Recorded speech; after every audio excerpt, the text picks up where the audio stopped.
Welcome to the Lifestyle First podcast, discussing lifestyle medicine and making self-care as easy as 1, 2, 3. 1 question, 2 research reviews, and 3 actionable health tips, all centered around the Lifestyle First method, your blueprint for the 10 key routes of optimal health and happiness.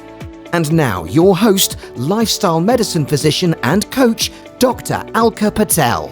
Hi, hey, and hello, and welcome to Series 8, Episode 6 of the Lifestyle First podcast. And the theme that we are focusing on today is T for time out.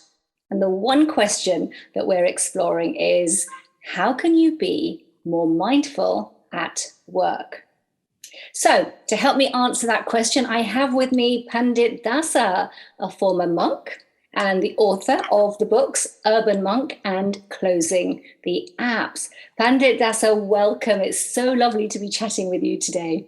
Thank you so much for having me. I'm excited to talk about this topic that I love so much. Oh, wonderful. I can't wait to get going. But before we do, I have to ask you a question about your journey. I'm so intrigued. You share your journey in your books, of course, but I'd love some insight into your journey into the monastery as a monk, and then your journey out of the monastery, and then onto stages where you've been speaking to Google and NASA and the London Stock Exchange. So share that with us. I'm sure there's a lot there for us to learn from. Yeah, well, I could probably spend the whole time talking about that, but I'll keep it brief.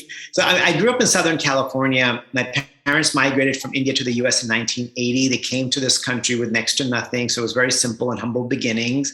One of the first things they did, they set up a small shop on Venice Beach. For those of you who know where Venice Beach is, if not, it's a great place to visit. It's a very interesting place.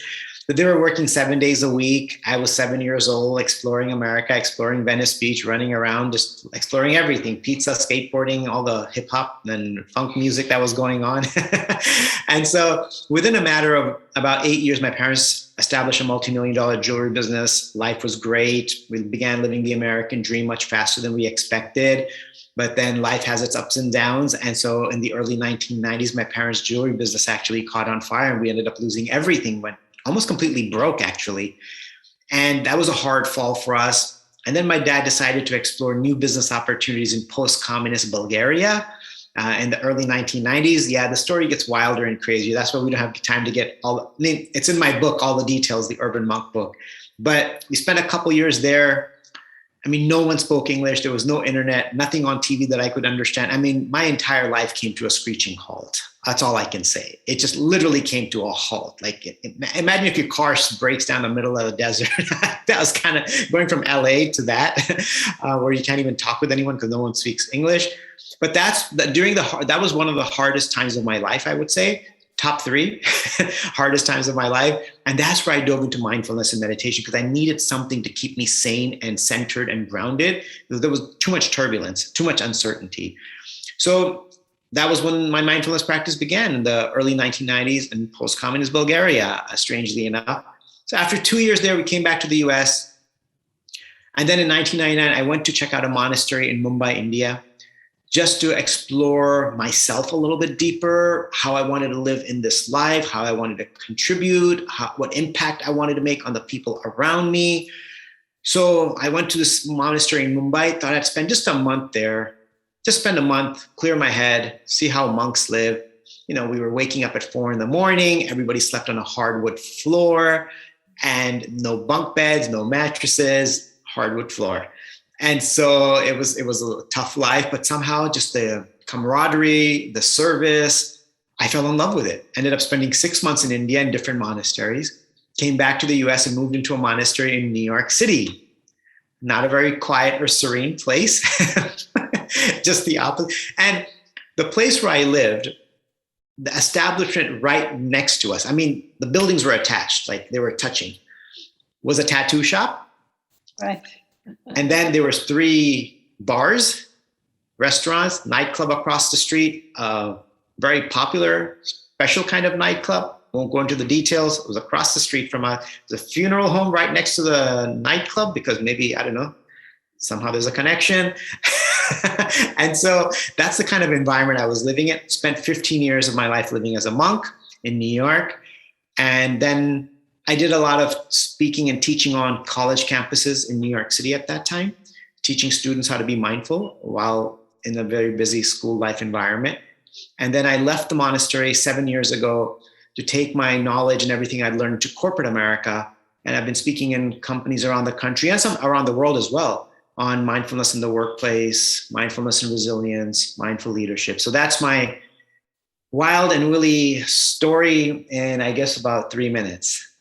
Wow. Well, thank you for taking us so rapidly through that whistle tour of a life which clearly had some incredible ups and downs. And I can just sense this huge growth for you during that period as well. And I think what you've managed to do just in those 3 minutes is really change that imagery of what being a monk is and what mindfulness is. I think for many people, the words monk and mindfulness often go hand in hand, don't they? Because they're associated with silence and being somewhere still and being somewhere calm. And yet here you were in the middle of the most busiest city in the world, in the hustle and bustle of New York and all of its varied visuals around you as well. So how does that work then? How does mindfulness work when it is supposed to be attached to calmness, serenity, stillness?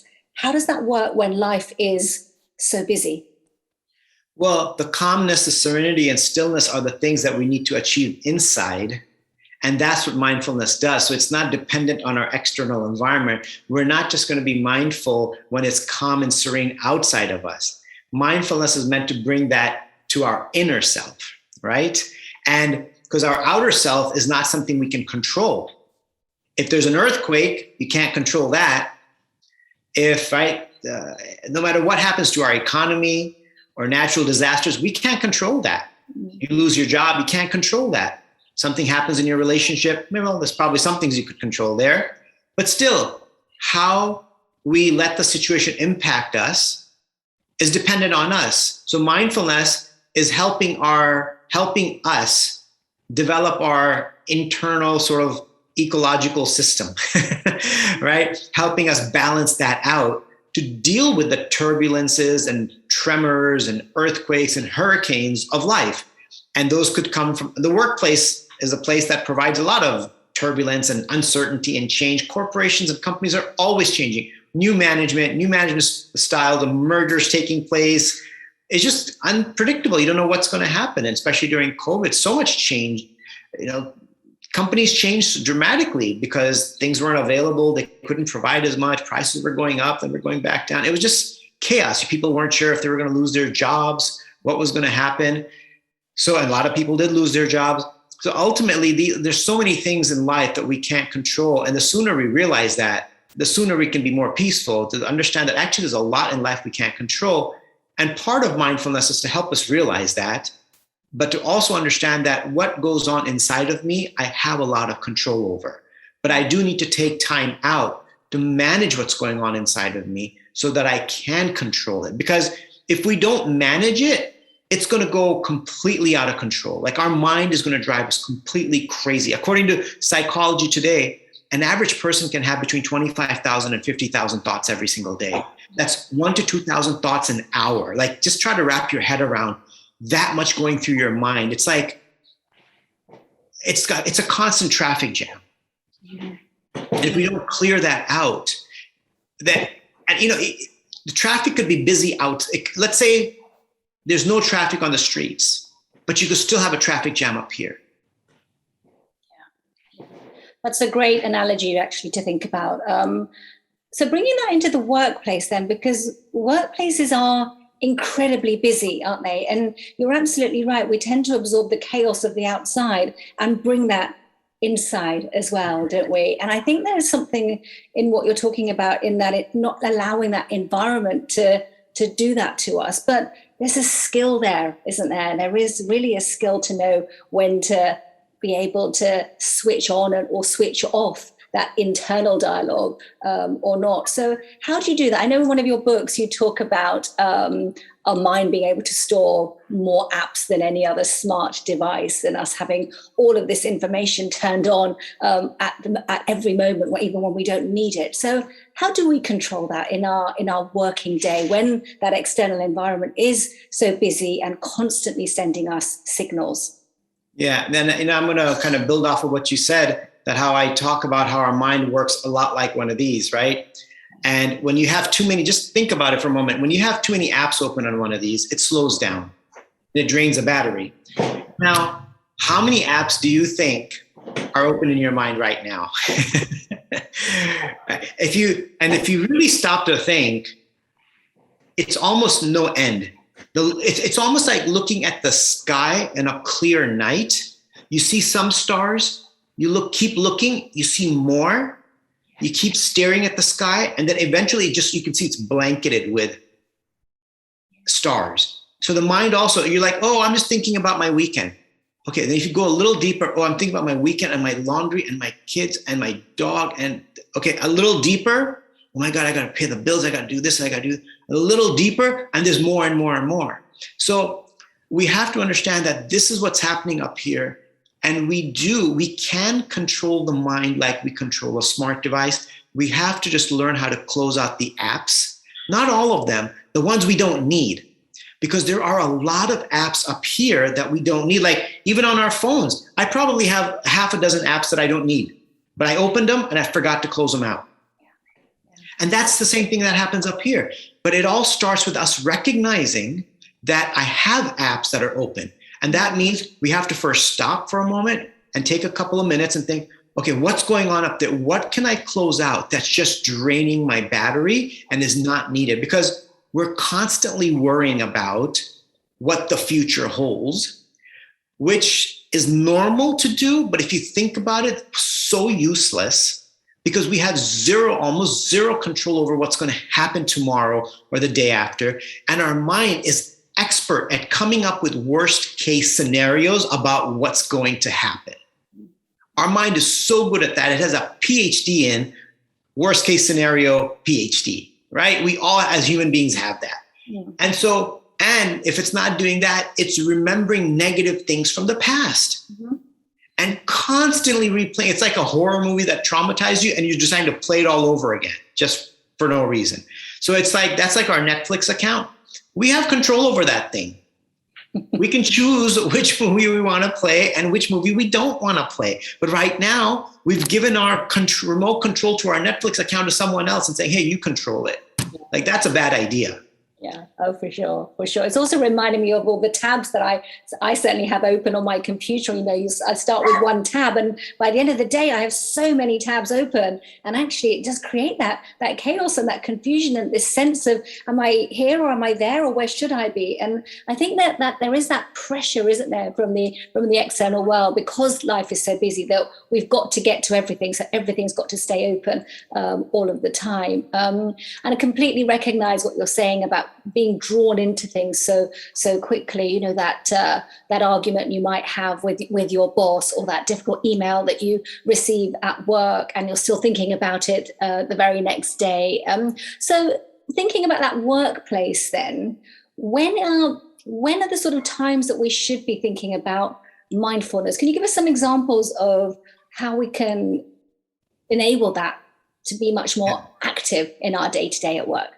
So I think that there's many times during the day, the work that we can use mindfulness. And so let me explain what mindfulness is to some degree, because I'm sure there's a variety of definitions.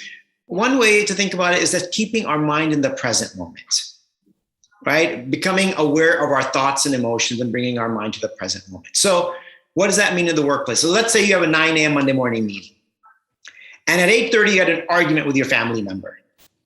Right? And now either you're going to virtually log in or you're going to the office. Now we have to be aware of the present moment, meaning that I'm carrying the baggage of that argument around with me and I'm really upset. And if you're carrying baggage, you're going to spill that baggage over onto the colleagues when you talk to them, or the client you're going to have a meeting with at 9 a.m. Mm-hmm. So if you don't stop and recognize that, oh, I've got this irritation, this frustration, this anger, if you just kind of walk right into that meeting, you're going in unprepared.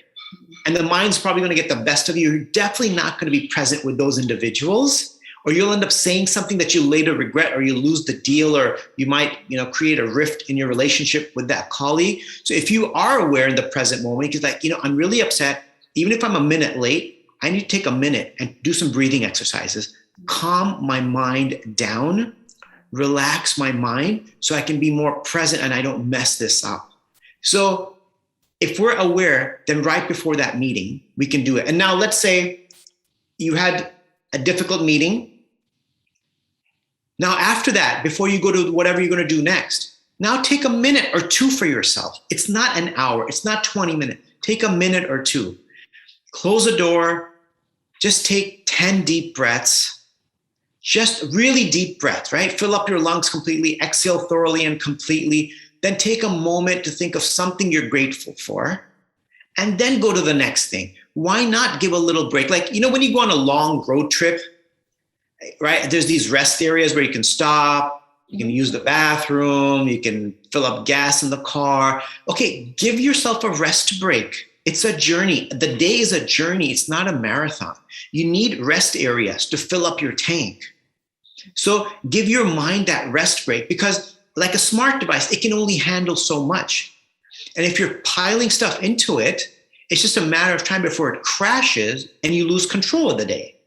And of course, another great time during the workday is when at the end of the workday, before you re-engage with your family, why not take 2 or 3 minutes now so you prepare yourself to re-engage with the people that are the most important for you in your life?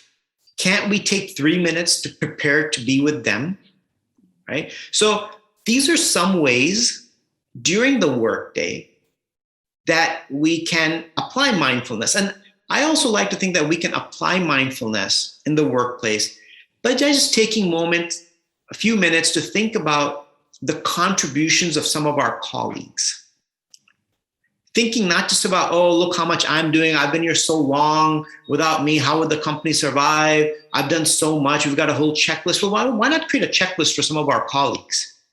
Like all the amazing things they're doing, because that helps us create empathy also. Now we're able to understand what they're going through, and that their success is helping the company succeed. And without them, I may not be able to get done what I'm doing. So taking time out to be mindful of the contributions of our colleagues, but not just being mindful, but also expressing it to them, saying, hey, I really appreciate all the specific, be specific, the comments you made in that meeting. I was so inspired by them, and I'm going to try to implement them into my own life. And they'll be like, wow, you just made their day. Yeah. And when you see a smile on their face, there's a pretty good chance that you'll end up smiling too when you see someone else smile. That's what happens. When we see someone smile, the human emotions is usually you want to smile too. So, and then you also created a bond between yourself and that person. Like you created trust and bond between you and your colleague because of that compliment. And there's a good chance that when they see you doing something, then they'll do it too. And if they don't keep track. Don't keep an accounting sheet of this. Oh, I did it 5 times and it's 5-1. I'm in the lead. No, then you're missing the point. You're doing it because as a human being, it makes you a better human being to recognize other people's success. It's an investment in your own character development when you say something good to someone else about something they've done. So it's not for them, it's for you. But then it's also for your relationship. Gosh, there's so much power in what you've just shared with us. And I think that's really important to recognize, isn't it? That what you've described is actually incredibly powerful. And I think for some listeners, it might seem so simple that it's not worth doing, but actually it's worth doing. And then appreciating the difference that makes, really reflecting and noticing the difference. I think that the 2 A's that you've highlighted, awareness and appreciation, are probably gifts that we have that we underestimate so much. And yet we have them in our grasp all of the time, don't we? But we just underutilize them. Yeah, it's something no external factor or force can stop us from appreciating and expressing gratitude. It's within us all the time, whether we're laying in a hospital bed or whether we're running 1,000,000 miles an hour. we always have the power to appreciate the goodness around us and express our gratitude. Nothing, no external physical situation can take away a human being's ability to feel grateful. And the moment you start feeling grateful, you actually immediately start becoming happier. And when you become happier, we know our immune system starts working better. Everything works better. Everything works better. So we have that ability to be a good colleague, a supportive colleague. And sometimes we think that appreciation, it only needs to come from the top down, from leadership. Yes, they absolutely need to do it. But again, why not develop that leadership mentality? Don't just wait for them. Develop that mentality yourself and start appreciating those around you. And now you've become a better human being, a better coworker, and you've probably inspired others to do the same, which will ultimately create a more positive and mindful workplace culture. Oh, absolutely. There is that mirror effect that works, and that's powerfully at work as well, isn't there? So there's being mindful of yourself, being aware of your own thoughts, where you are, going into activities with real intention, showing up how you want to show up, having choice about that. That's what I've heard you describe. And there's also being mindful about your colleagues, being aware of their contributions as well. I use this phrase quite a lot, which is be where your feet are. And I think that alludes to being present, doesn't it? Where actually be where you are right now. And that idea that we have choice, that you can actually be very intentional about how you show up. Does mindfulness play into that sense of living with intentionality as well? Yeah, I mean, I think intentionality and mindfulness can almost be synonymous, because if you're not mindful, how can you need to be intentional about things that we do, right? That is, I think, mindfulness. I don't know if there's really a difference between the two. Mindfulness is like really just being aware of what you're doing and why you're doing it. It's like when you're taking a bite out of your sandwich, just taking a moment to enjoy it. And first of all, feel grateful that you have food.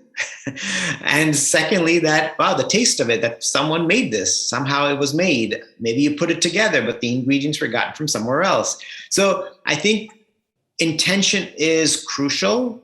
And I think intentionality and mindfulness really just go hand in hand, because otherwise it's mindless. If there's no intention behind something, it's like going up to your colleagues, or if you're the manager saying, "Great job, everyone."